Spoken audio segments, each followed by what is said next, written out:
Hello student, how are you? कैसे हैं आप? मैं हूं आपका अपना मुकेश सर।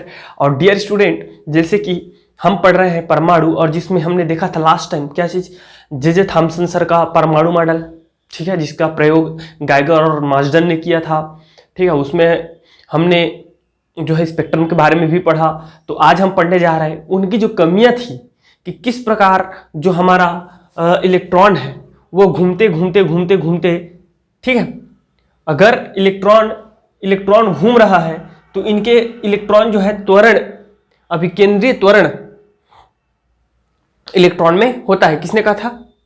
आपका रदरफोर्ड ने कहा था, ठीक है। तो रदरफोर्ड के अनुसार इसमें जो है अभिकेंद्रीय त्वरण होता है, तो त्वरित करने वाला कोई भी आवेश क्या करता है? विद्युत चुंबकीय तरंगों का उत्सर्जन करता है। तो यदि विद्युत चुंबकीय तरंगों का उत्सर्जन करेगा, मतलब ऊर्जा, विद्युत चुंबकीय तरंग मतलब क्या है? ऊर्जा। तो ऊर्जा का उत्सर्जन करेगा तो एक समय तो इसकी क्या होती जाएगी? इसकी ऊर्जा कम होती जाएगी, जिसके कारण ये क्या आएगा? नाभिक के नजदीक, मतलब आकर्षित होते जाएगा, और आकर्षित होते होते एक टाइम आएगा कि वो जो है नाभिक में समाहित हो जाएगा। तो ये एक इसकी जो है महत्वपूर्ण कमी या दोष रही। दूसरा है कि रेखीय स्पेक्ट्रम प्रदर्शित करता है, क्योंकि इसका कक्षा बदलने के साथ साथ आवृत्ति जो है बदल जाती है, ठीक है। आवृत्ति क्या होती है? बदल जाती है।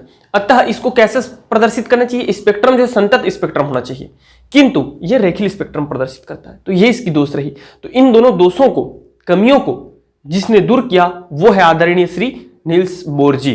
तो आज हम पढ़ेंगे नील्स बोर का परमाणु मॉडल, उसके लिए हाइड्रोजन का परमाणु मॉडल देखेंगे, और देखेंगे हम लोग स्पेक्ट्रमी रेखाएं, बामर, लाइमन, फूंट, ये सब पढ़ेंगे, ठीक है डियर। तो चलिए देखते हैं क्या बोर का परमाणु मॉडल, नील्स बोर का परमाणु मॉडल, बोर का परमाणु मॉडल। देखो भैया, परिवर्तन निरंतर सतत आवश्यक है, ठीक है। कमियों को दूर करो, वही क्या है? परिवर्तन है। इंकलाब जिंदाबाद। तो जिंदाबाद रहेगा, जिंदाबाद है, जिंदाबाद था। तो परिवर्तन करते हैं। क्या परिवर्तन? पहला इसका स्टेटमेंट ये रहा डियर स्टूडेंट कि किसी भी परमाणु का समस्त धनावेश और द्रव्यमान उसके केंद्र में एक छोटे से बिंदु पर संकेंद्रित रहता है, जिसे नाभिक कहते हैं। तो इसमें नया नहीं है, इसको तो हमारे श्री जो है जे थॉमसन ने बताया था। हमारा किसने बताया था इसको? रदरफोर्ड ने बताया था। जे थॉमसन ने क्या किया था? तो वो उसने कहा था कि धनावेश जो होता है और संपूर्ण द्रव्यमान होता है वो पूरा तरबूज के समान होता है, ठीक है। और इलेक्ट्रॉन कैसा होता है? उसमें धसे बीज के समान उसमें धंसा रहता है, ठीक है। वो उन्होंने कहा था। तो ये नाभिक हो गया। दूसरा ये है डियर स्टूडेंट कि इलेक्ट्रॉन नाभिक के चारों ओर चक्कर लगाती है, और उनके मध्य कार्य करने वाला वैद्युत आकर्षण बल इलेक्ट्रॉन को आवश्यक अभिकेंद्र बल प्रदान करता है। क्या चीज? अभिकेंद्र बल प्रदान करता है। ध्यान रखिएगा, अभिकेंद्र बल, ठीक है। थर्ड क्या है? इन्होंने कहा था, किसने कहा था? इसके प्रीवियस वाले कौन है? मिस्टर रदरफोर्ड ने कहा था कि डेफिनेटली इलेक्ट्रॉन जो है वो नाभिक के चारों ओर चक्कर लगाता है, खोखले। उन्होंने बताया था कि इसका जो आकार होता है वो 10⁻⁻15 मीटर के क्रम का होता है, जबकि परमाणु का आकार होता है 10⁻10 मीटर के क्रम का होता है। मतलब यह है कि इनके बीच 10⁵ मीटर, 10⁵ मीटर नहीं ठीक है, लेकिन इनके मध्य जो है डियर स्टूडेंट क्या होता है कि स्पेस होता है, ठीक है। इनके मध्य स्पेस होता है, लगभग परमाणु जो है नाभिक से 10⁵ गुना बड़ा होता है, ठीक है ना। तो यहाँ स्पेस रहेगा, खाली रहेगा। इन खाली जगहों पे हमारा इलेक्ट्रॉन चक्कर लगाता है। किसने कहा था? रदरफोर्ड ने। और वे चक्कर लगाता है, लेकिन उसका कक्षा नहीं बताया था।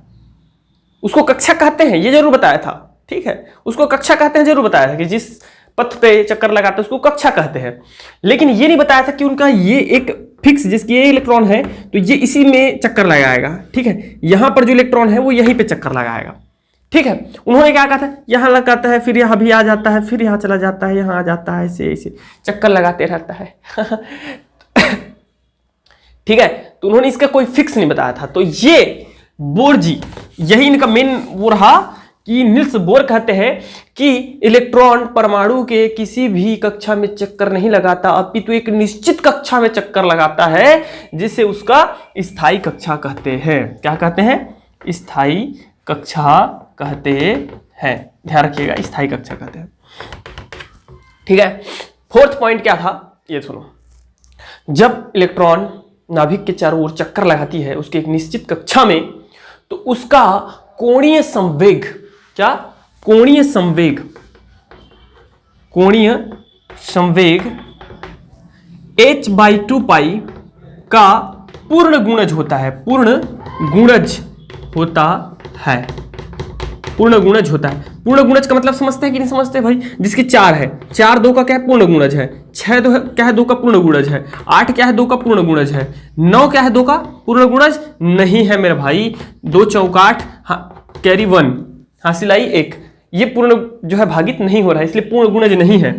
ठीक है, तो इस प्रकार यह क्या है? इसका पूर्ण गुणज होता है। कोणीय संवेग h/2 पाई का पूर्ण गुणज होता है, जहां h हमारा है प्लांक नियतांक, और जिसका वैल्यू जो होता है वो होता है 6.63 मल्टीप्लाई 10⁻34 जूल सेकेंड। ठीक है, ये ओके डियर स्टूडेंट। तो ये होता है इसका कोणीय संवेग।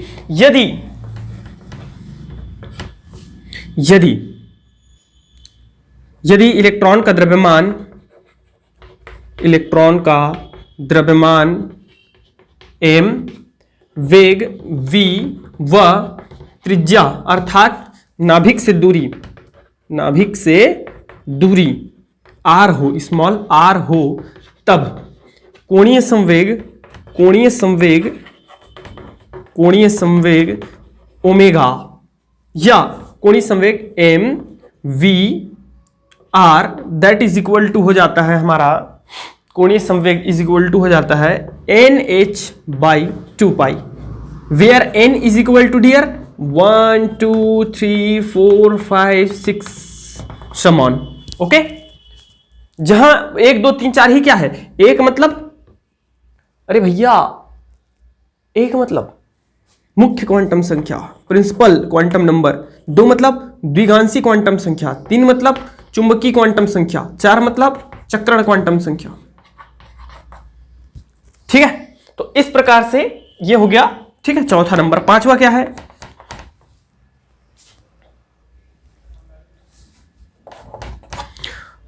तो पांचवा ये है, सुनिए। ये आपका रदरफोर्ड की कमी का सबसे बड़ा मतलब ये जो है एक और रीजन रहा, ठीक है, उसको दूर करने का।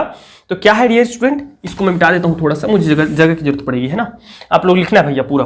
तो पांचवा ये बताया कि नील्स बोर ने ये बताया कि हमारा जो इलेक्ट्रॉन है, ठीक है, वो किसी कक्षा में घूमते समय, चक्रण लगाते समय ऊर्जा का, किसी भी प्रकार की ऊर्जा का उत्सर्जन या अवशोषण नहीं करता।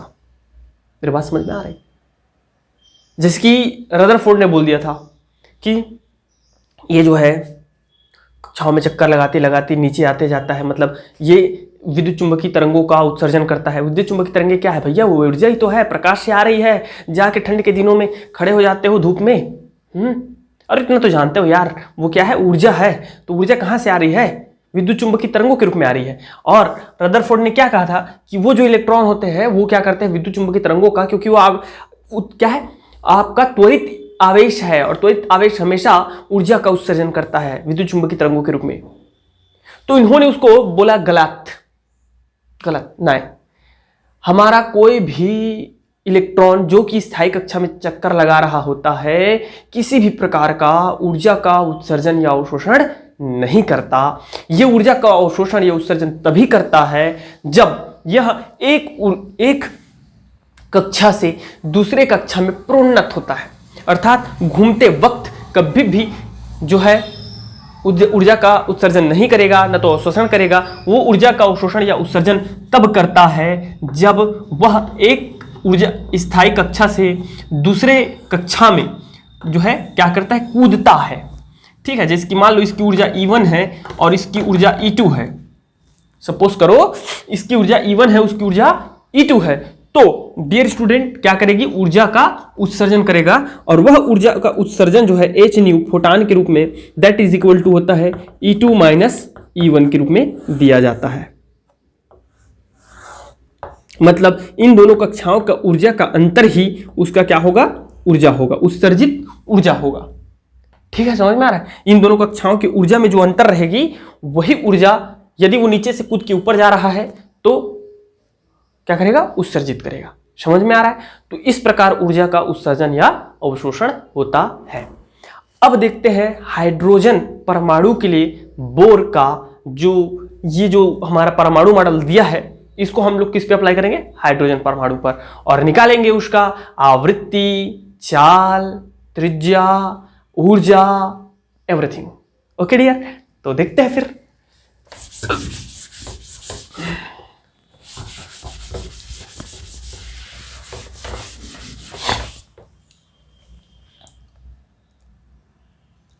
हाइड्रोजन परमाणु के लिए बोर का सिद्धांत देखते हैं डियर स्टूडेंट। ठीक है, इसका पूरा हम लोग हाइड्रोजन परमाणु में स्थित इलेक्ट्रॉन जो वृत्ति गति कर रहा है उसके लिए हम लोग निकालेंगे, उसकी त्रिज्या निकालेंगे, कक्षा की त्रिज्या, चाल निकालेंगे, आवृत्ति निकालेंगे, ऊर्जा निकालेंगे। ठीक है, तो लेट्स स्टार्ट। लिखते जाइएगा आप लोग। ठीक है, माना कि देखिए हम जानते हैं कि हाइड्रोजन परमाणु में केवल एक ही इलेक्ट्रॉन होता है जो उसकी वृत्ति गति लगा रही होती है, जिस पर आवेश E होता है। चूंकि हाइड्रोजन परमाणु की परमाणु क्रमांक 1 होती है, अतः Z बराबर 1, अतः इसका जो नाभिक का आवेश होगा वह क्या हो जाएगा, +E। Okay dear student,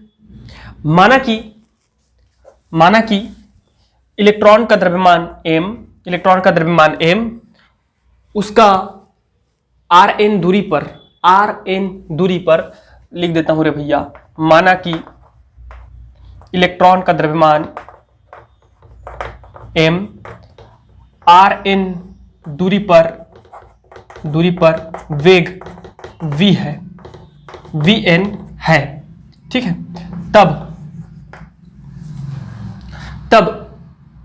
electron के वृत्तीय गति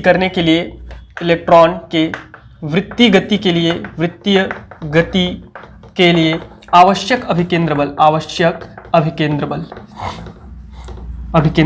तो आवश्यक अभिकेंद्र बल जो होगा डियर स्टूडेंट वो हो जाएगा हम लोगों का अभिकेंद्र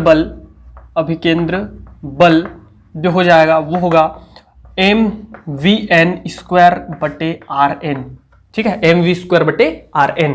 ओके, एवं कूलाम के वैद्युत आकर्षण नियम के अनुसार इलेक्ट्रॉन और नाभिक के मध्य लगने वाला क्या बल, आकर्षण बल जो हो जाएगा, आकर्षण बल दैट इज इक्वल टू हो जाएगा dear student 1/4πε0 E × E divided by Rn का स्क्वायर। होगा कि नहीं होगा, Q1 × Q2 divided by R square होता है कि नहीं होता है। तो त्रिज्या जो है, दूरी जो है Rn है और उन पर आवेश E है, इसलिए हमने ऐसा लिख दिया। ओके,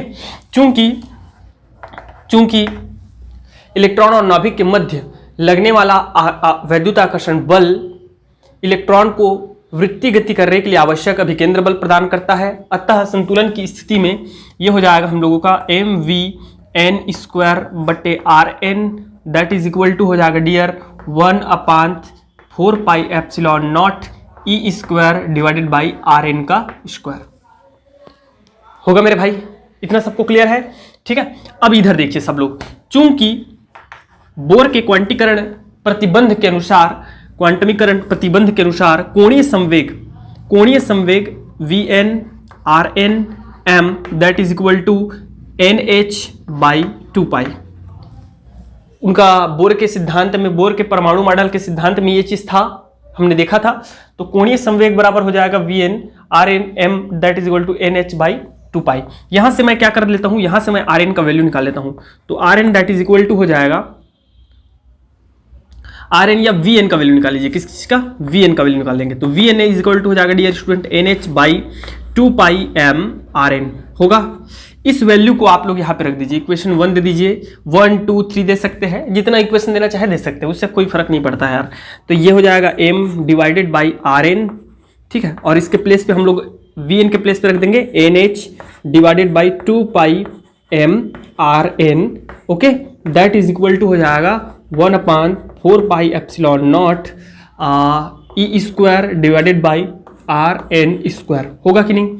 बिल्कुल होगा सर। अब एक काम कीजिए, ये स्क्वायर के फॉर्म में है, देख लीजिए Vn का स्क्वायर है, रख देंगे तो m डिवाइडेड बाई ये हो जाएगा हम लोग का Rn, और इसको ओपन कर दीजिएगा n square h square divided by 4π square m square Rn square, that is equal to 1/4πε0 E square divided by Rn का स्क्वायर।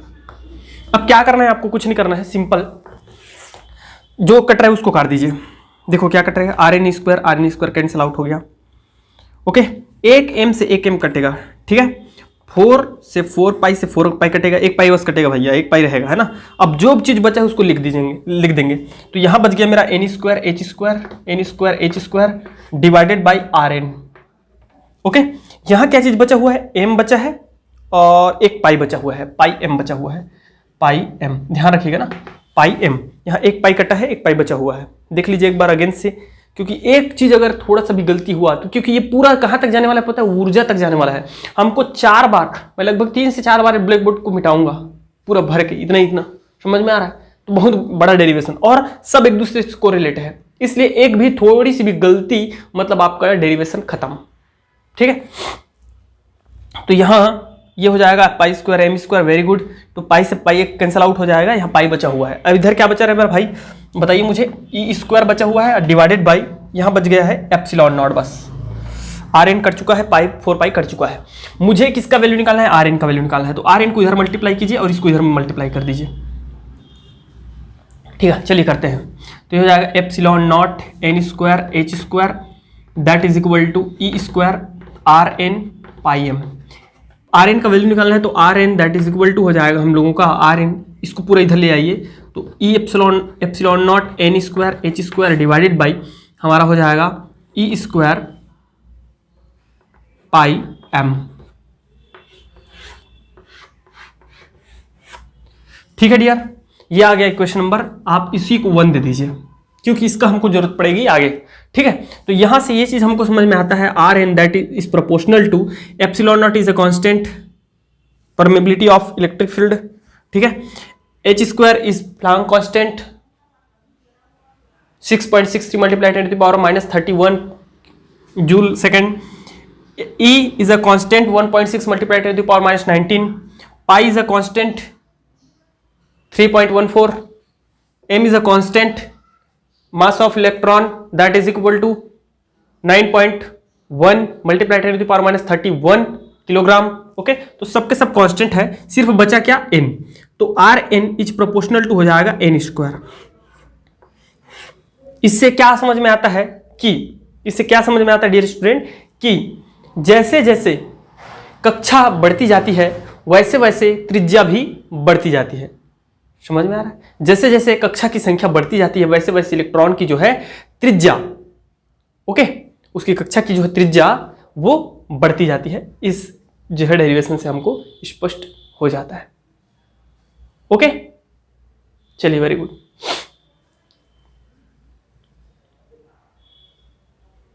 एक काम करते हैं हम इसमें से ना, चलिए ठीक है, रहने दीजिए इसको।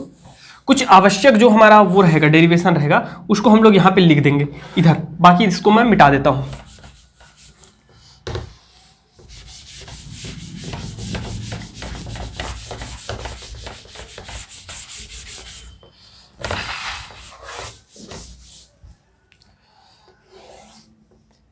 अच्छा, एक और यार थोड़ा सा मिस्टेक हो गया, एक और हमें डेरिवेशन यहाँ पे था, उसको लिखना है। क्या चीज़ था भाई? ये देखो, कोणीय संवेग। क्या था कोणीय संवेग? बताइए मुझे। m vn rn that is equal to nh by 2π, ठीक है। तो यहाँ से vn का वैल्यू क्या आ जाएगा? vn इज इक्वल टू हो जाएगा nh divided by 2π m rn, okay. इसको इक्वेशन 1 दीजिएगा, इसको इक्वेशन 2 दे दीजिएगा। ये पूरा यहाँ पे मैं इतना जगह जो है क्या कर देता हूँ, आवश्यक जो है IMP जो व्यंजक है उनके लिए रख देता हूँ NH डिवाइडेड बाई, इसको इक्वेशन 2 दे दीजिएगा, 2π m rn, इक्वेशन 1 दे देंगे, है ना। चलिए ठीक। अच्छा, यहाँ थोड़ा सा और चर्चा कर लेते हैं डियर स्टूडेंट। क्या हमारा r इज प्रोपोर्शनल टू आया है n, R N is proportional to आया है n स्क्वायर, है ना। तो आर एन अगर हम n का वैल्यू 1 रखें, ठीक है, n के वैल्यू को अगर हम 1 रखते हैं, यहाँ पे देख लीजिएगा, n का वैल्यू अगर मैं 1 रखता हूँ तो ये हो जाएगा epsilon not h square divided by, क्योंकि इसका वैल्यू 1 हो गया, e स्क्वायर पाई m, ठीक है। तो n इज इक्वल टू 1 अर्थात प्रथम कक्षा के लिए जो त्रिज्या होती है वो सबसे कम होती है, और इस त्रिज्या को, ये त्रिज्या का वैल्यू है, प्रथम कक्षा की त्रिज्या है, और इस वैल्यू को हम लोग बोलते हैं बोर त्रिज्या। क्या बोलते हैं? बोर त्रिज्या। और इसको हम लोग एप्सिलॉन नॉट से प्रदर्शित करते हैं। जब इन सभी के वैल्यूज को रखते हैं, क्योंकि सबके सब कांस्टेंट अभी जस्ट मैं बताया हूं, तो इन सब के वैल्यू को जब रखते हैं तो हमारा जो वैल्यू आता है वो आता है 0.53 एंगस्ट्रॉम, या इसी को हम लोग लिख सकते हैं क्या चीज, 5.3 मल्टीप्लाई 10⁻11 मीटर, क्योंकि एक angstrom is equal to 10⁻10 metre होता है, ठीक है। तो इस प्रकार प्रथम कक्षा की जो त्रिज्या होती है किसके लिए, हाइड्रोजन के लिए, वो होता है 5.3 मल्टीप्लाई 10⁻11 मीटर। समझ में आ गया? और नाभिक की त्रिज्या क्या होती है, 10⁻10 मीटर। समझ में आ रहा है? तो ये हो जाती है नाभिक से थोड़ा दूर 5.3 मल्टीप्लाई 10⁻11 मीटर हो जाएगा प्रथम कक्षा की त्रिज्या। ओके, तो इस प्रकार आप जो है सब भी कर निकाल सकते हैं, किसी भी परमाणु का भी निकाल सकते हैं, लेकिन परमाणु का किसी भी अन्य परमाणु का निकालते वक्त ये ध्यान दीजिएगा, क्योंकि वहां हमारा यहां जिसकी हाइड्रोजन का परमाणु क्रमांक 1 है, इसलिए हमने केवल ई लिखा है कि नहीं। लेकिन जब दूसरा हीलियम या कोई भी अन्य परमाणु लोगे तो वहां पे आपको उसका परमाणु क्रमांक जेड को लिखना पड़ेगा। जेड का वैल्यू 1 लिया था मैं सबसे फर्स्ट में, तो वहां जेड का वैल्यू आपको क्या लेना पड़ेगा, 2, 3, 4, मतलब उसके तत्व के अनुसार लेना पड़ेगा, परमाणु क्रमांक के अनुसार लेना पड़ेगा, तो उसका मल्टीप्लाई होगा तो चेंज हो जाएगा। सबके लिए नहीं है, ये सिर्फ हाइड्रोजन परमाणु का प्रथम कक्षा है। अगर द्वितीय कक्षा के लिए निकालोगे तो यहां हो जाएगा n का जगह में 2 रखोगे तो 2 दूनी 4 हो जाएगा, होगा कि नहीं मेरा भाई? तो ये फिर चेंज हो जाएगा यार। ओके, तो ये हो जाता है हमारा क्या, प्रथम कक्षा के लिए। अब चलिए देखते हैं चाल। तो चाल जब हम लोग निकालते हैं डियर, तो चाल कहां से निकालते हैं, समीकरण 1 और 2 से देखेंगे। कहां से? समीकरण 1 व 2 से। तो हमको इलेक्ट्रॉन का चाल निकल जाएगा, तो Vn that is equal to हो जाएगा NH divided by 2 pi m। Rn का वैल्यू रख दीजिए, Rn का वैल्यू कहाँ रख देंगे, यहां से समीकरण 2 से, तो ये हो जाएगा epsilon not n square h square divided by है हमारा e square pi m। Okay, तो ये जब वैल्यूज आप पलट दो इसको, तो NH डिवाइडेड बाई हो जाएगा 2 pi m multiply e square pi m divided by epsilon not n square h square. Okay, तो यहाँ से कुछ चीज़ें कट जाएंगी, NH से एक NH कट जाएगा, m से m कट जाएगा, पाई से पाई कट जाएगा। तो इस प्रकार हमारा Vn का वैल्यू आ जाएगा, Vn इज इक्वल टू आ जाएगा, क्या चीज़ आएगा बोलिए, e square divided by 2 epsilon naught NH। और कुछ बचा क्या? नहीं बचा है। ओके, तो इस प्रकार ये हमारा आ जाता है क्या चीज, किसी नहीं, हाइड्रोजन परमाणु में इलेक्ट्रॉन की चाल Vn is equal to E square divided by 2 epsilon naught NH।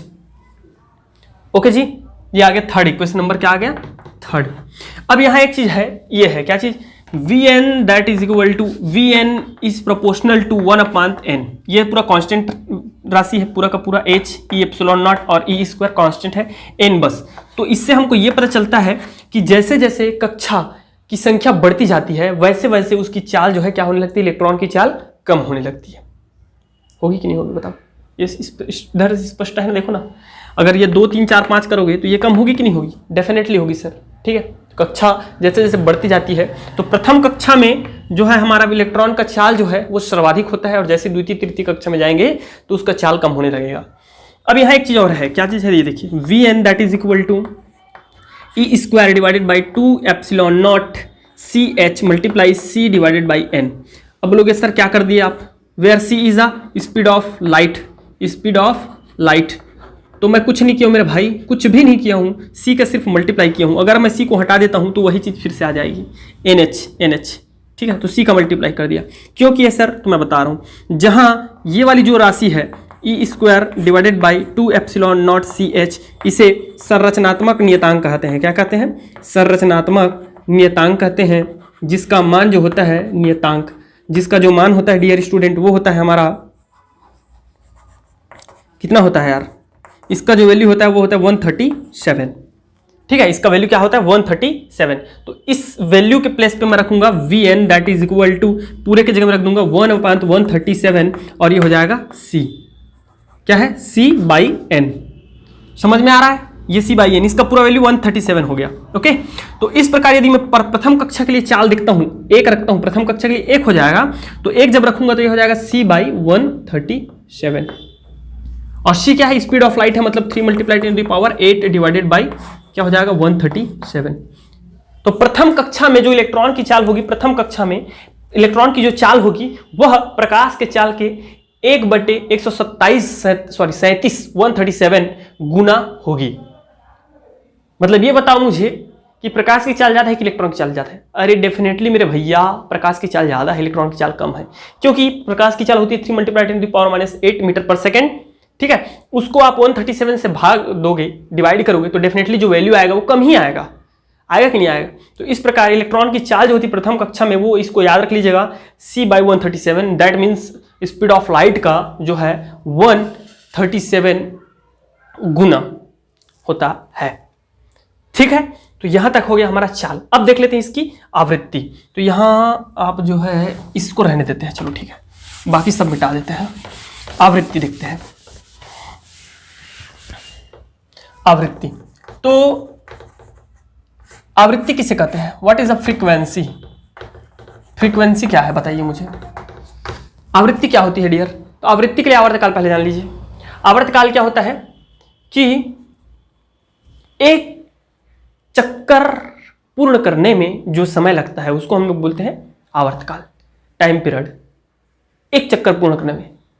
ठीक है, अब वो कोई भी चीज हो, मैं भी अपना चक्कर, एक चक्कर घूमता हूं तो जो टाइम लगेगा वो मेरा क्या हो जाएगा, स्वयं के प्रति घूमने में जो है वो आवर्तकाल हो जाएगा।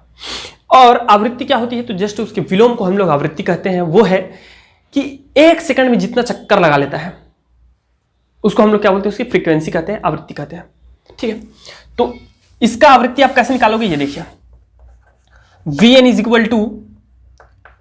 Equal to omega n Rn। ठीक है, संवेग, रैखिक संवेग, कोणीय संवेग और Rn के मल्टीप्लाई के इक्वल होता है, मैं बताऊंगा आपको। ठीक है, तो Vn that is equal to हो जाएगा 2πν/n, ओमेगा का वैल्यू क्या आता है 2πν/n Rn। तो इस प्रकार से ν का वैल्यू जो निकल आएगा आवृत्ति, आप लोग डेफिनेशन लिख लीजिएगा ना, इलेक्ट्रॉन द्वारा किसी कक्षा में एक चक्कर पूर्ण करने में लगा समय आवर्तकाल कहलाता है, और 1 सेकंड में जितने चक्कर पूर्ण कर लेता है वह उसकी आवृत्ति कहलाती है। तो ν इज इक्वल टू हो जाएगा 1/2πRn।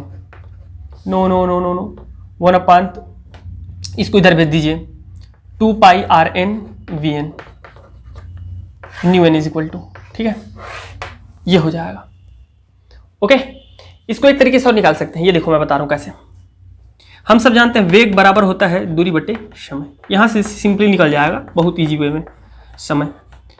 अब यदि वो वृत्तीय गति कर रहा है, वृत्तीय गति कर रहा है मेरे भाई, वृत्तीय गति है ना, और यहां से कोई इलेक्ट्रॉन मान लो, सपोज करो यहां से चलना प्रारंभ करता है यहां से, तो और यहीं पर आता है कितना में, 1 सेकंड में, 1 सेकंड में यहां से चलता है और यहीं तक आ जाता है, तो उसका वेग मान लो Vn है, तो Vn इज इक्वल टू वेग बराबर हो जाएगा दूरी। तो दूरी कितना तय करता है, इसकी दूरी यहां से है Rn, ठीक है, और यहां से यहां तक दूरी, तो कितना है ये दूरी, ये 2π की इक्वल है। क्यों, ये एक वृत्त कितना अंश का होता है 360 का, ये हो जाएगा पाई और ये हो जाएगा पाई, तो दोनों मिलाकर कितना हो जाएगा 2π Rn।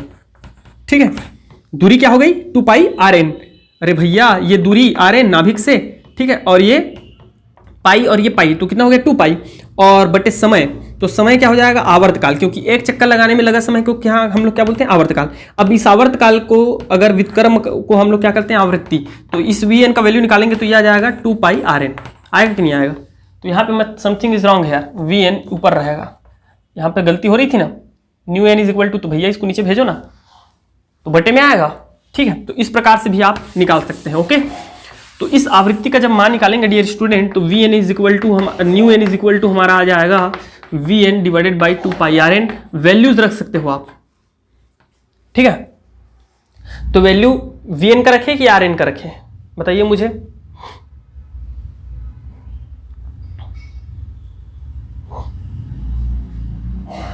चलिए तो रखिए, तो आर एन का वैल्यू रखिए, nu N is equal to V N divided by 2 pi.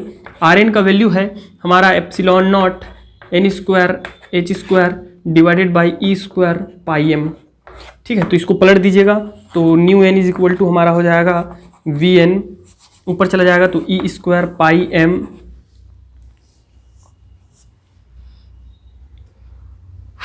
We N divided by 2 pi epsilon naught N square H square. Pi से पाई आप हटा सकते हो, ठीक है। तो ई स्क्वायर एम, इस प्रकार, ठीक है। ये हो जाती है इसकी आवृत्ति। तो आवृत्ति किस पर डिपेंड करता है, ये देखो आप, आवृत्ति जो डिपेंड करता है डियर स्टूडेंट, ये सब के सब कांस्टेंट है। या आप वी एन के प्लेस पे भी रख सकते हो यार, देखो मैं बता रहा हूँ आपको, कोई डिफरेंट नहीं है इसमें। ये आर एन है ना, आर एन है। वी एन के प्लेस पे हम लोग रख देंगे, वी एन के जगह में क्या रख देंगे बताइए, E square divided by 2 epsilon naught N H. तो क्या हो जाएगा, nu N is proportional to 2 is a constant, pi is a constant, E is a constant, epsilon naught is a constant, 2 is a constant, H is a constant. तो फिर बच जाएगा हम लोगों का 1/n। Okay, R N is not a constant, ठीक है, त्रिज्या उसकी कांस्टेंट नहीं है, लेकिन प्रथम कक्षा के लिए त्रिज्या भी क्या है, कांस्टेंट है। तो सिर्फ ये डिपेंड करता है एन पर। एन क्या है, कक्षकों की संख्या। तो जैसे जैसे कक्षा बढ़ती जाती है वैसे वैसे उसकी आवृत्ति कम होने लगती है। तो सिंपल सी बात है। मैं अभी आपको क्या बताया हूं, चाल में क्या संबंध, देखो चाल भी किस पर निर्भर करता है, कक्षा पर, कक्षा की संख्या पर। जैसे जैसे उसकी कक्षा बढ़ती जाती है वैसे वैसे क्या होता है डियर स्टूडेंट, उसका चाल कम होने लगता है।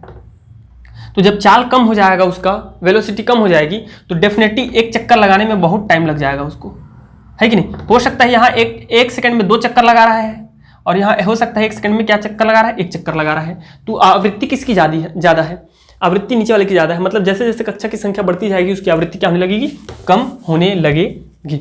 इतना क्लियर है, दैट्स क्लियर मेरे भाई, मेरे दोस्त, मेरे यार। ओके, अब हम लोग देख लेते हैं ऊर्जा। स्थायी कक्षा में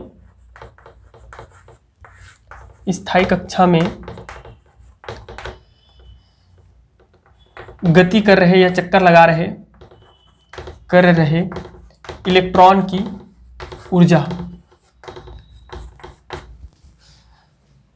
तो स्थायी कक्षा में गति कर रहे या चक्कर लगा रहे इलेक्ट्रॉन की जो ऊर्जा होती है वह उसके गतिज ऊर्जा और स्थितिज ऊर्जा के योग के बराबर होती है। माना कि इलेक्ट्रॉन का द्रव्यमान m व उसका वेग vn है, तब गतिज ऊर्जा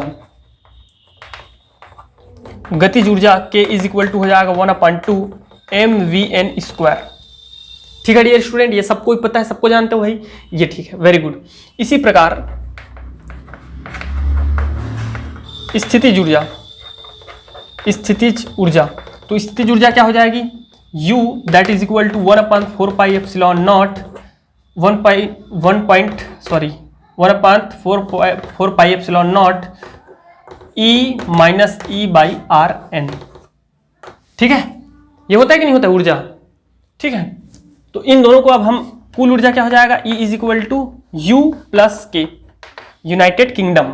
तो ये हो जाएगा हम लोगों का 1/4 पाई एप्सिलॉन नॉट, या माइनस में लिख सकते हो, पहले इसको लिख दीजिए, तो फिर 1/2 mvn square minus 1/4 pi epsilon naught E square divided by R N. समझ में आ रहा है, चीजें समझ में आ रही है, बिल्कुल आ रहा है भाई। तो E इज इक्वल टू हो जाएगा डियर 1/2 m, vn का वैल्यू रखना है डियर, तो vn का वैल्यू यहाँ से रख दीजिए।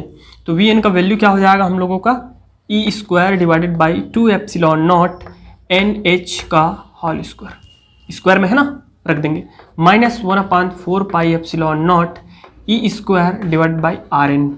आप चाहे तो यहाँ आर एन का वैल्यू भी रख सकते हैं, यहाँ से रख दें, क्या स्पेस थोड़ा सा कम है यार, चलो इधर रखते हैं इस बार। E इज इक्वल टू 1/2, ठीक है, ये हो जाएगा m, तो ये हो जाएगा m e to the power 4, ठीक है, divided by 2 to the 4 epsilon naught square n square h square minus 1/4 pi epsilon naught E square divided by R N का वैल्यू रख दीजिए। तो आर एन का वैल्यू यहाँ से रख देंगे भाई। तो आर एन का वैल्यू जब रखोगे तो ये हो जाएगा epsilon naught N square H square multiply ऊपर चला जाएगा ये पूरा पोर्शन ई स्क्वायर पाई एम ऊपर चला जाएगा। ठीक है, इतना। तो यहाँ देखिए अब क्या करेंगे हम लोग, यहाँ देखिए M E to the power 4 divided by ये हो जाएगा 2 4 ज़ा 8 epsilon naught square N square H square minus यहाँ हो जाएगा E to the power 4 pi M divided by यहाँ है 4 pi epsilon naught square N square H square. Pi से पाई कैंसिल आउट कर दीजिएगा, मैं सीधा मिटाई देता हूँ। ओके, अब दोनों में से कुछ चीज़ कॉमन है, जैसे ये देखिए ये M E to the power 4 दोनों जगह है, बिल्कुल है सर। नीचे में ये एप्सिलॉन नॉट है, डेफिनेटली सर। एन स्क्वायर है, डेफिनेटली सर। एच स्क्वायर है, डेफिनेटली सर। ओके, और यहाँ से मैं 4 भी कॉमन निकाल सकता हूँ, यस सर।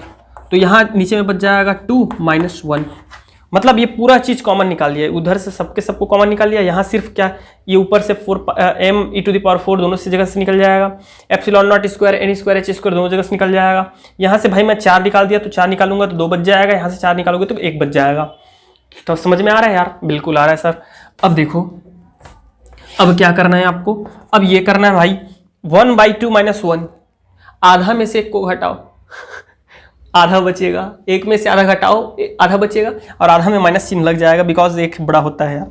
तो ये हो जाएगा -1/2 बचेगा कि नहीं बचेगा, और 1/2 का मल्टीप्लाई करेंगे इसके साथ पूरे के साथ तो ये हो जाएगा 8। तो ये हमारा E इज इक्वल टू आ जाएगा, E इज इक्वल टू आ जाएगा, E इज इक्वल टू -1/8। अरे भैया 4 दूनी 8, आधा बचेगा यहाँ, मतलब इसको मैं सीधा सीधा ये लिख देता हूँ, चलो ये लो। तो 2 चौक 8 हो गया माइनस में। समझ में आ रहा है कि नहीं आ रहा है? तो ये हो जाएगा m E to the power 4 divided by epsilon naught square N square H square. Equation number जो भी देना रहेगा दे दीजिएगा आप लोग। समझ में आ रहा है? तो ये इस प्रकार आ जाता है इसकी energy.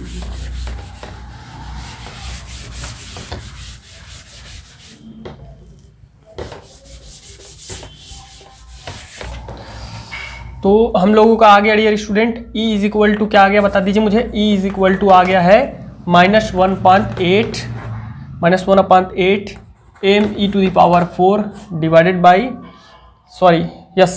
Epsilon naught square N square H square. ठीक है, अब क्या करेंगे हम लोग, एप्सिलॉन नॉट एन नहीं एच ई एम का मान उपयुक्त समीकरण में रखने पर, उपर्युक्त समीकरण में रखने पर जितने भी उनके सबके वैल्यूज हैं उनको रख दीजिए।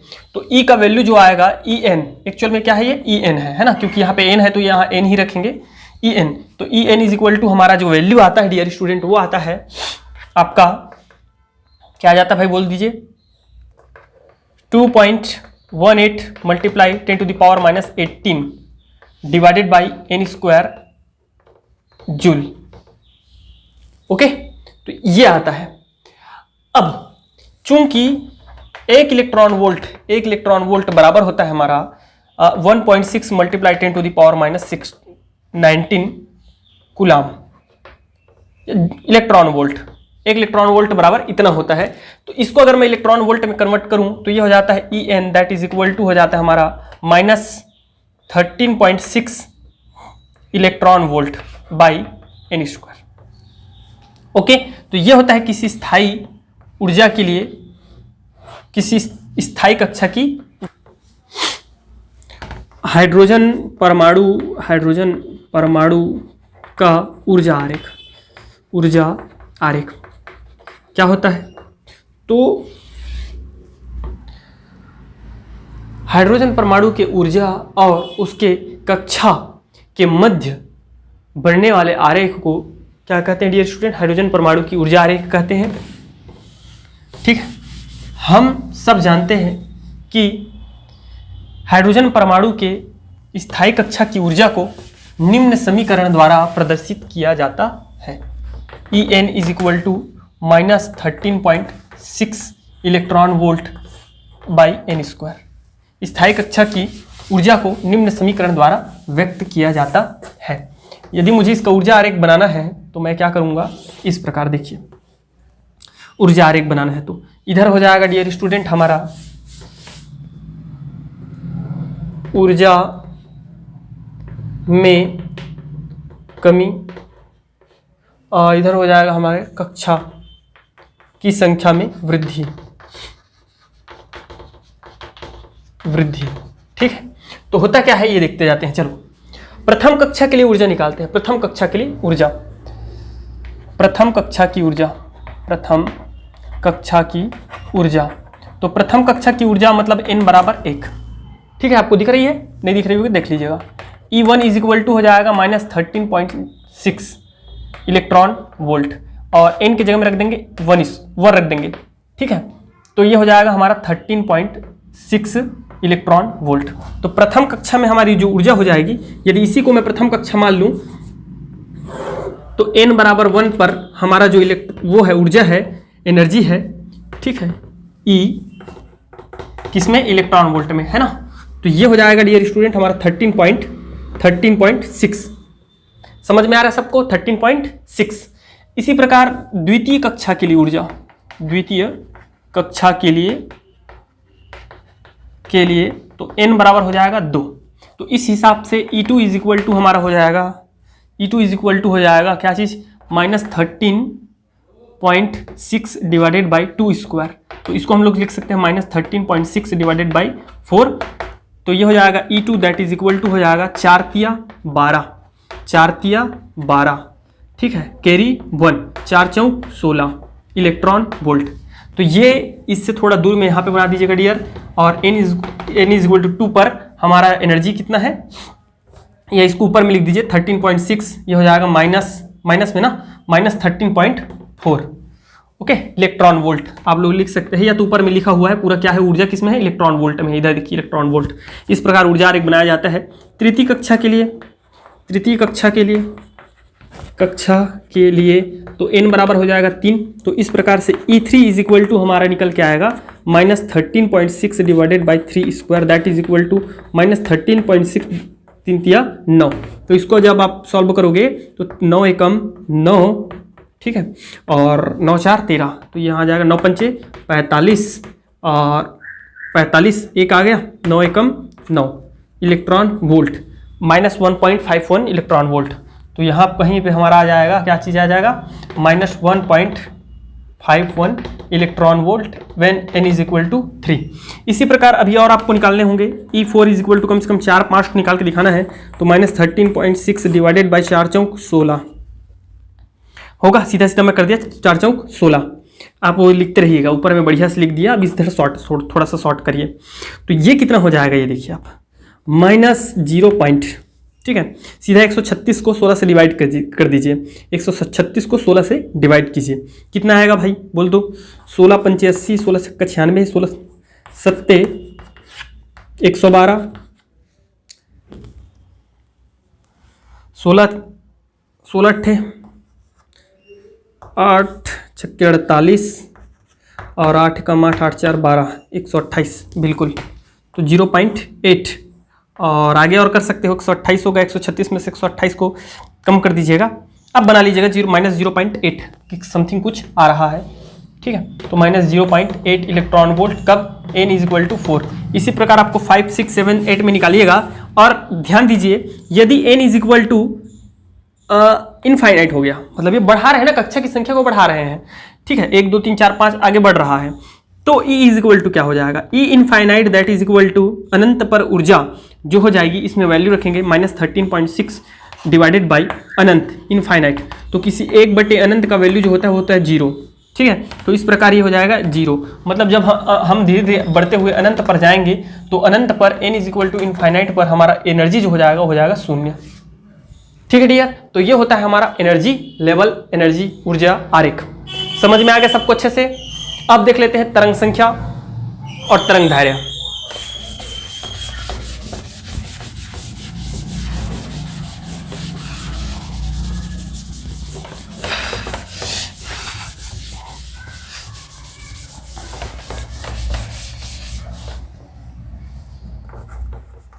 विकिरण की आवृत्ति व तरंग संख्या। यहीं से आगे हमारा बामर पूरा मतलब एक इतना जुड़ा हुआ है यार, ठीक है, कोरिलेट है या चयन प्रक्रिया है कि आज का जो पूरा क्लास है ना वो स्टार्टिंग से लास्ट देखिए तब समझ में आएगा।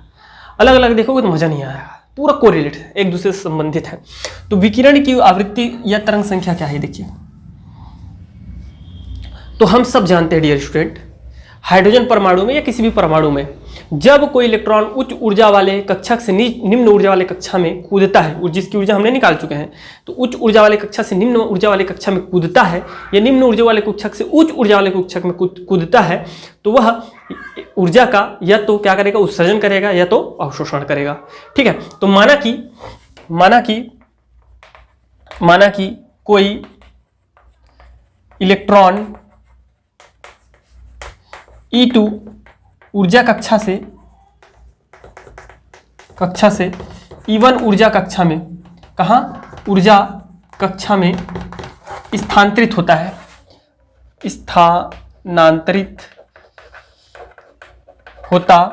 है, अतः मुक्त ऊर्जा, तो मुक्त ऊर्जा क्या होगी, फोटॉन का ऊर्जा होता है h nu that is equal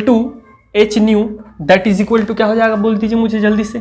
h nu that is equal to हो जाएगा E2 माइनस E1, जैसे कि बोर ने पहले ही अपने परमाणु मॉडल में सबसे शुरू में सिद्धांत में कहा था, है ना। तो ये हो जाएगा। इस वैल्यूज को डियर स्टूडेंट अब हम क्या करेंगे, यहां से वैल्यूज रखेंगे। ये क्या है, En इज इक्वल टू का मान है कि नहीं। तो चूंकि E1 इज इक्वल टू क्या हो जाएगा, यहाँ पे वैल्यूज रखते जाइए, -1/8 m e⁴ divided by epsilon naught square h² n²। तो n के प्लेस पे क्या रख देंगे हम लोग, n1 रख देंगे, ठीक है, n1² 1 रखे तो। और इसी प्रकार E2 का वैल्यू क्या हो जाएगा, E2 का वैल्यू हो जाएगा 1/8 m e⁴ divided by epsilon naught square h² n2² रख सकते हैं। इन दोनों वैल्यूज को यहाँ रख दीजिए। तो h न्यू बराबर हमारा वैल्यू आ जाएगा, h nu that is equal to हो जाएगा, क्या हो जाएगा, -1/8 m e⁴ divided by epsilon naught square h² n2² minus, और माइनस हो जाएगा प्लस, माइनस क्या हो जाएगा, प्लस हो जाएगा। और ये हो जाएगा 1/8 m e⁴ divided by epsilon naught square h² n1²। होगा कि नहीं होगा भाई, एकदम क्लियर है, सबको अच्छे से क्लियर है कि नहीं। E1 का वैल्यू रख दिया, माइनस हो गया प्लस। दोनों में से मैं कॉमन निकाल सकता हूँ डियर, क्या चीज़ कॉमन निकाल सकता हूँ बता दो मुझे। दोनों में से कॉमन निकल जाएगा 1/8 m e⁴ दोनों में है, और डिवाइडेड बाई E² h² दोनों में है। अंदर क्या बच जाएगा, प्लस वाले को पहले लिख देंगे 1/n1², और माइनस वाले को बाद में, तो 1/n2²। ये दोनों बस बच जाएगा अंदर में, ठीक है। तो ये वाला जो समीकरण है, ठीक है, ये वाला जो समीकरण है, या विकिरण की आवृत्ति निकालना है, तो यहीं से आप विकिरण की आवृत्ति निकाल सकते हैं। कैसे, न्यू इज इक्वल टू मैं क्या लिख सकता हूं बताओ मुझे, न्यू इज इक्वल टू क्या लिख सकता हूं बता दो भाई। मैं न्यू इज इक्वल टू लिख सकता हूं, यही इधर लिख देते हैं, न्यू इज इक्वल टू लिख सकता हूं 1/8 m e⁴ divided by epsilon naught square h³, और ये हो जाएगा 1/n1² माइनस 1/n2²। तो ये है किसी विकिरण की आवृत्ति, ठीक है। और इस वाले ये जो दिख रहा है, ये वाला पोर्शन, ये वाला जो पूरा दिख रहा है, इसको बोलते हैं हम लोग रीडबर्ग का समीकरण। क्या बोलते हैं, रीडबर्ग का समीकरण, ठीक है। ये वाला जो लाइन दिख रहा है उसको बोलते हैं रीडबर्ग का समीकरण, या आप यहाँ पे इक्वेशन दे सकते हो, ठीक है। इसको इक्वेशन 1 2 दे दीजिए, या इसको इक्वेशन 1 दे दीजिए, इसको 2 दे देते हैं। अब ये देखिए, चूंकि हम जानते हैं C that is equal to होता है लेमडा न्यू। अगर नहीं जानते होगे तो मैं बता देता हूँ ये कैसे आता है, कहाँ से आता है, ये सुन लो। ये है वेग बराबर दूरी बटे समय, तरंग धैर्य, ठीक है। जब कोई तरंग होता है तो उसके लिए हम लोग तरंग धैर्य का यूज करते हैं, ठीक है। तो ये T जो है ये आवर्तकाल है, आवर्तकाल को जब पलटोगे तो ये हो जाएगा आवृत्ति। होगा कि नहीं होगा भाई, बिल्कुल होगा सर।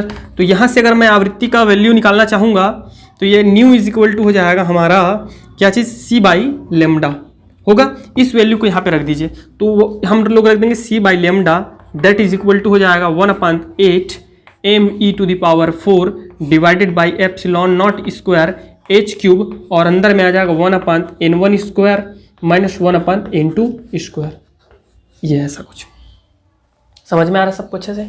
अब आगे देखो भाई, अब आगे देखो मेरे भाई, ये c को भी इधर ट्रांसफर कर दीजिए, तो 1/λ दैट इज इक्वल टू 1/ ये हो जाएगा 8 और me⁴, यहां से थोड़ा सा देख लीजिएगा ना, me⁴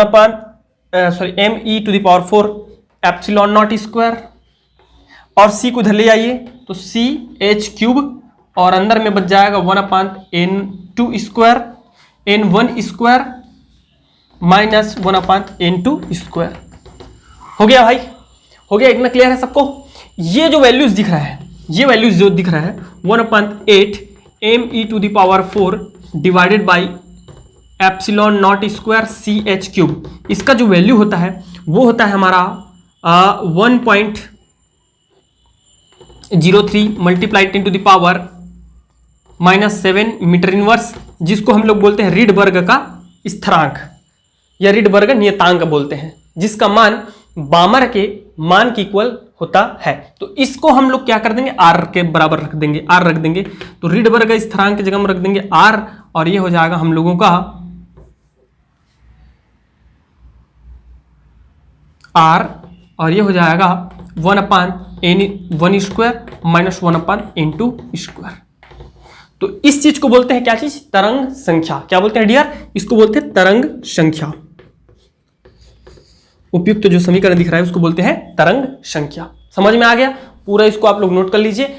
अब हम देखेंगे स्पेक्ट्रम श्रेणी, इसी से संबंधित बामर, फुंट, आपका लाइमन, सबको। ठीक है, चलिए देखते हैं।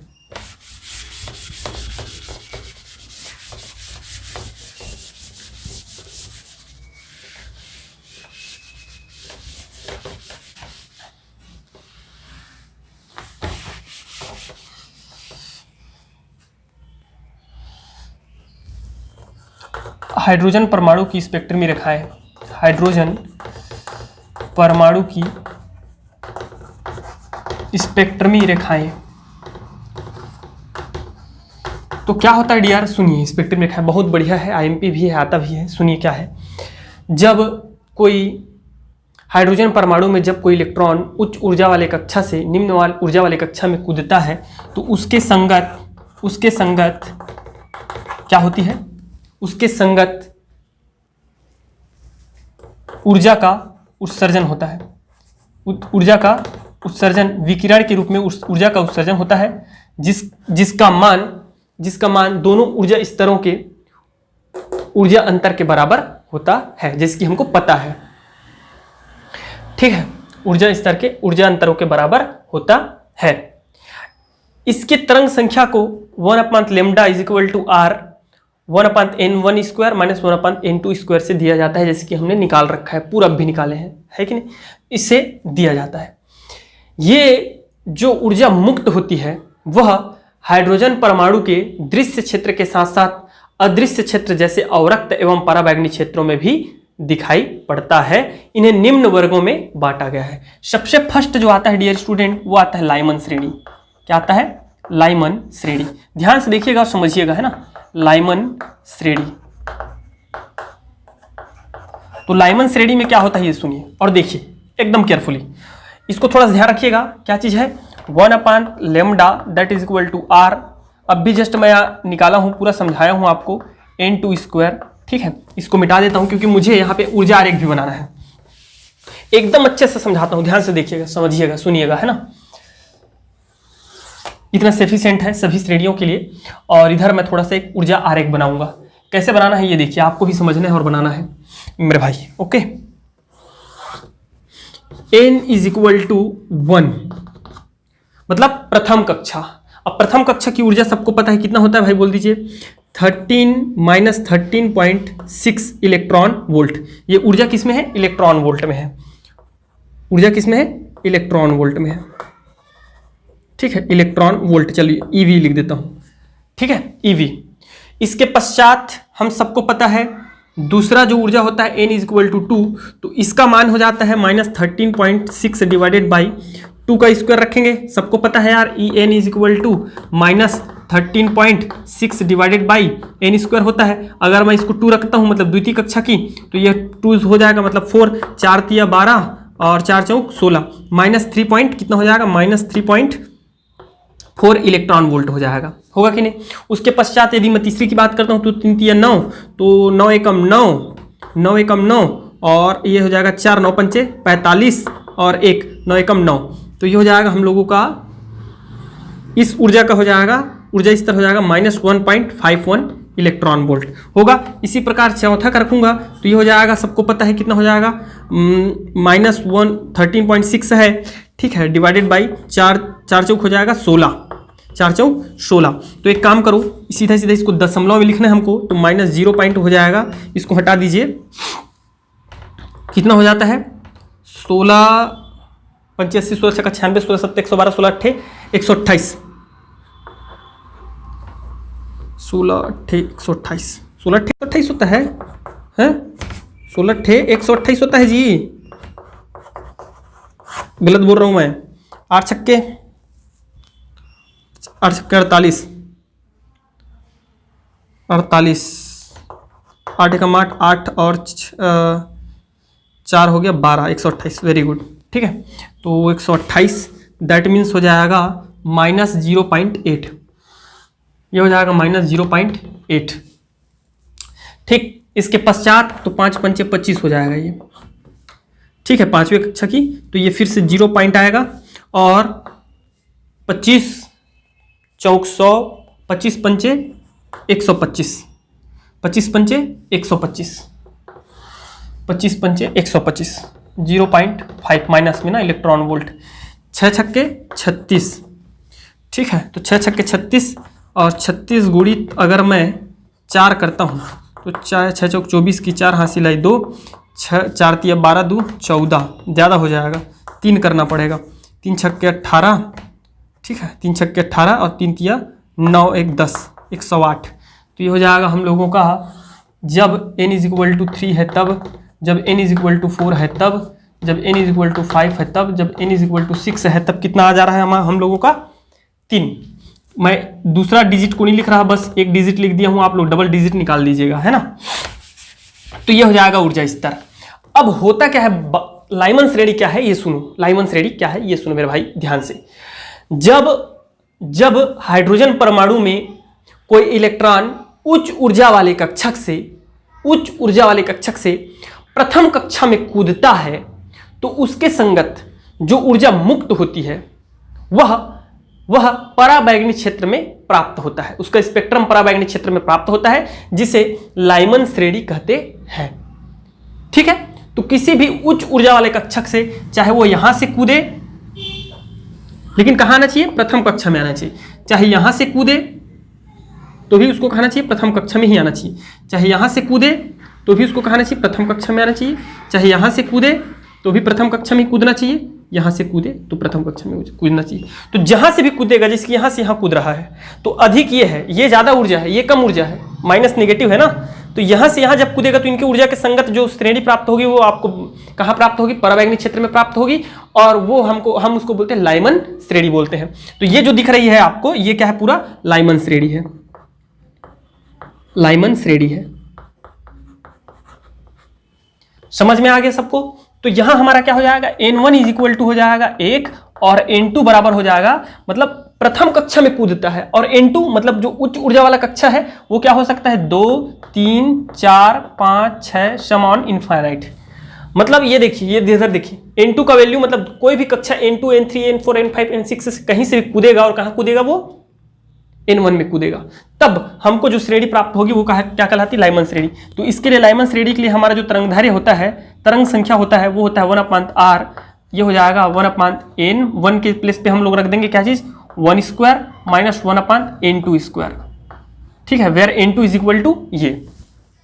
समझ में आ गया सबको। इसको मत लिखो यहाँ पे, इसको मत लिखिए, ये फॉर्मूला ऊपर में लिखिए, तरंग संख्या बराबर ऐसे लिख दीजिए। ये लाइमन श्रेणी के लिए ये रहेगा, लाइमन श्रेणी हेतु, लाइमन श्रेणी यहाँ ऐसे लिखेंगे, और इसको लिख दीजिएगा तरंग संख्या, तरंग संख्या, ये सब के लिए काम आएगा।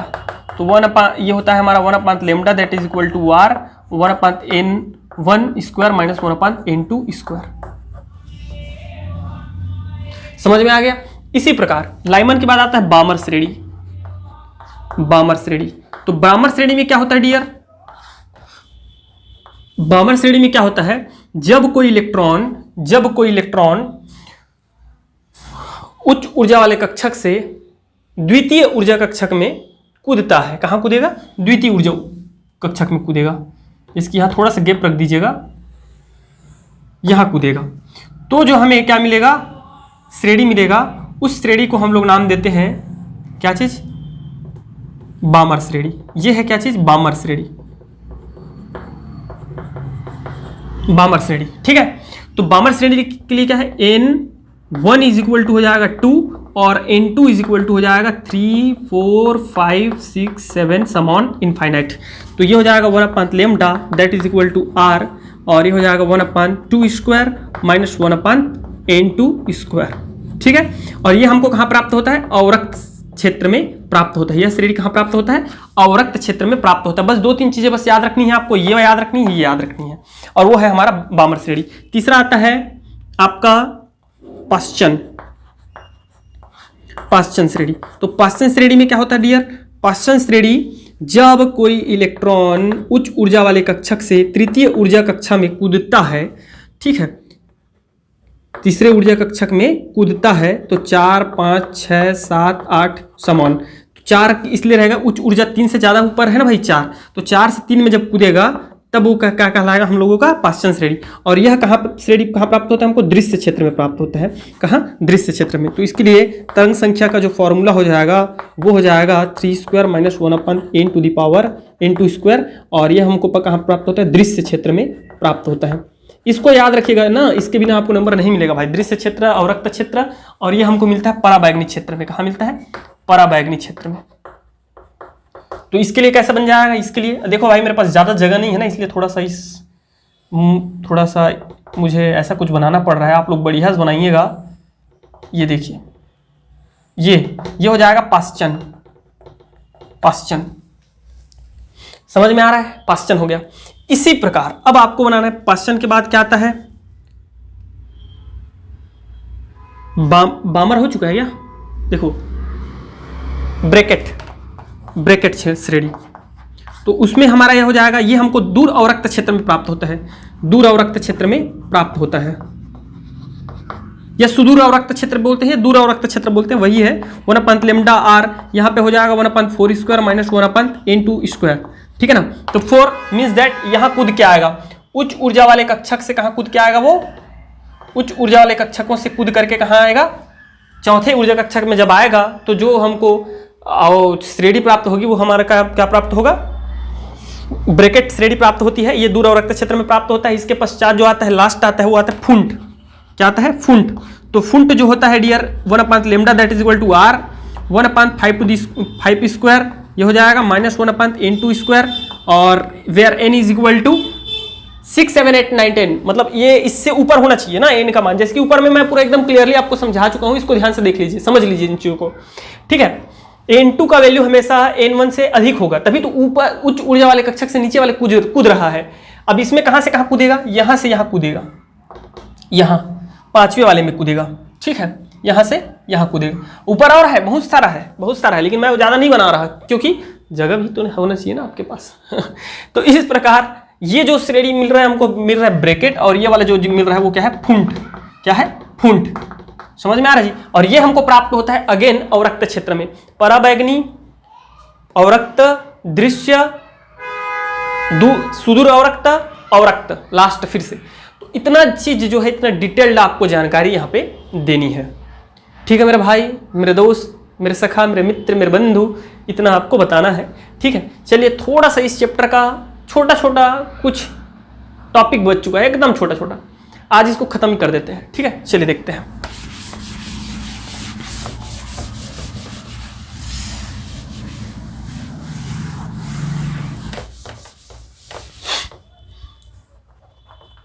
उत्तेजन ऊर्जा, उत्तेजन विभव, उत्तेजन विभव।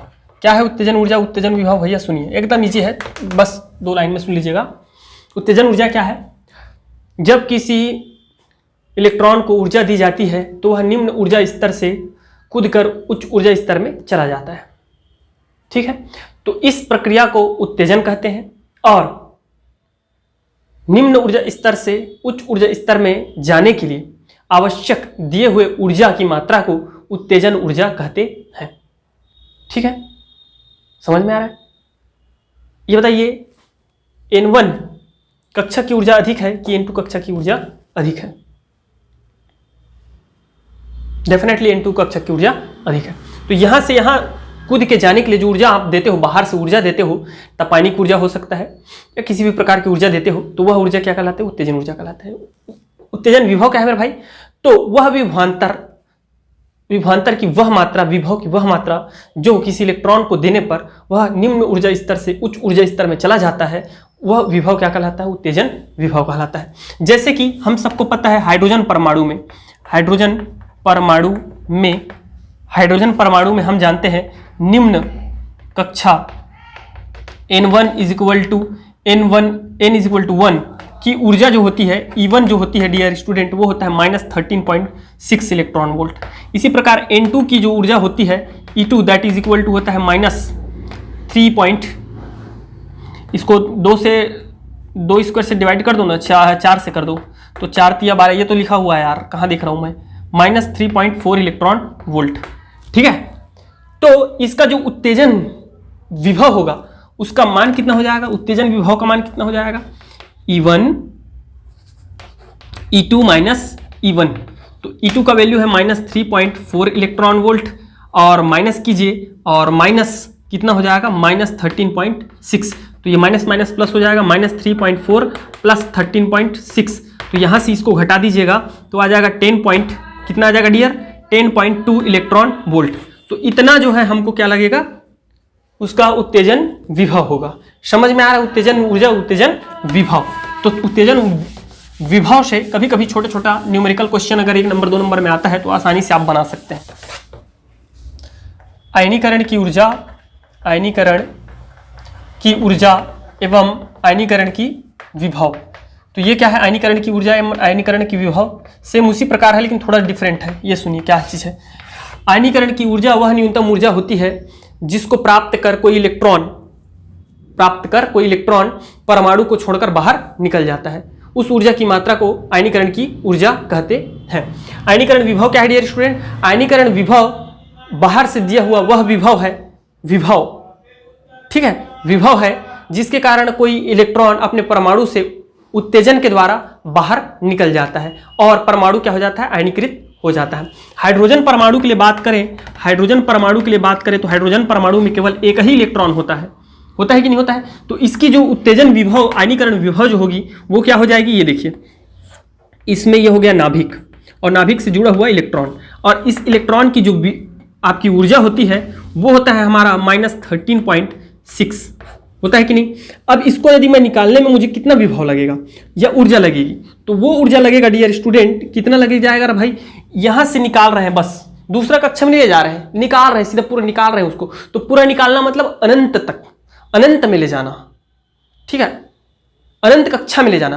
तो अनंत कक्षा में ऊर्जा क्या होती है? 0 होता है, ठीक है। अनंत कक्षा में ऊर्जा जो होती है वो 0 होता है। तो इसका आयनीकरण विभव जो हो जाएगा दैट इज इक्वल टू आयनीकरण विभव that is equal to E infinite minus E1।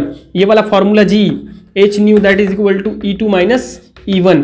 तो हम कहाँ ले जा रहे हैं उसको? इनफाइनाइट में ले जा रहे हैं। इनफाइनाइट में ले जाएंगे तो वो क्या हो जाएगा? निकल जाएगा। समझ में आ रहा है? तो ये हो जाएगा, इनफाइनाइट में ऊर्जा क्या होती है? 0 हो जाता है। इनफाइनाइट कक्षा में ले जा रहे हैं N2 E2 माइनस E1, ठीक है। तो यहाँ इनफाइनाइट मतलब n is equal to infinite और n इज इक्वल टू 1, ये प्रथम कक्षा में है। यहाँ मैं उसको निकाल के कहाँ ले जा रहा हूँ? अनंत में ले जा रहा हूँ, क्योंकि वहाँ ये बिल्कुल ही नहीं है, केवल एक ही कक्षा होता है हाइड्रोजन में। समझ में आ रहा है कि नहीं आ रहा है? तो यहाँ पे इसकी जो ऊर्जा होती है इनफाइनाइट में होती है 0। क्यों? इस फॉर्मूले से आप सबको पता है E is equal to 1/n होता है, होता है कि नहीं होता है? तो यदि हम उसको अनंत में ले जा रहे हैं तो उसकी ऊर्जा क्या हो जाएगी? जीरो हो जाएगी। E is equal to zero हो जाएगा, 1/∞ इज इक्वल टू जीरो। तो जीरो माइनस प्रथम कक्षा में कितनी ऊर्जा होती है उसकी? -13.6 होता है, 6 होता है। तो ये हो जाएगा minus minus plus 13.6 electron volt. तो इतना ऊर्जा में जो है हाइड्रोजन क्या हो जाता है? आयनित हो जाता है, आयनीकरण हो जाता है। इतना ऊर्जा अगर दोगे आप हाइड्रोजन परमाणु को, या विभव दोगे, इलेक्ट्रॉन वोल्ट विभव दोगे, तो वो क्या हो जाएगा? आयनीकरण हो जाएगा। और वह ऊर्जा क्या, विभव क्या कहलाएगी? आयनीकरण की विभव कहलाती है। ठीक है स्टूडेंट, तो आज के लिए बस इतना ही करते हैं यार, बहुत लंबा क्लास रहा। और इस प्रकार हमारा इस जो चैप्टर का, ठीक है, एटम्स का हो जाता है, क्या चीज बोल दीजिए, द वाला इंड हो जाता है। ठीक है, अब हम स्टार्ट करेंगे chapter number 13, that is the nuclear. I think नाभिक ही है। ओके, तो thank you very much and best of luck.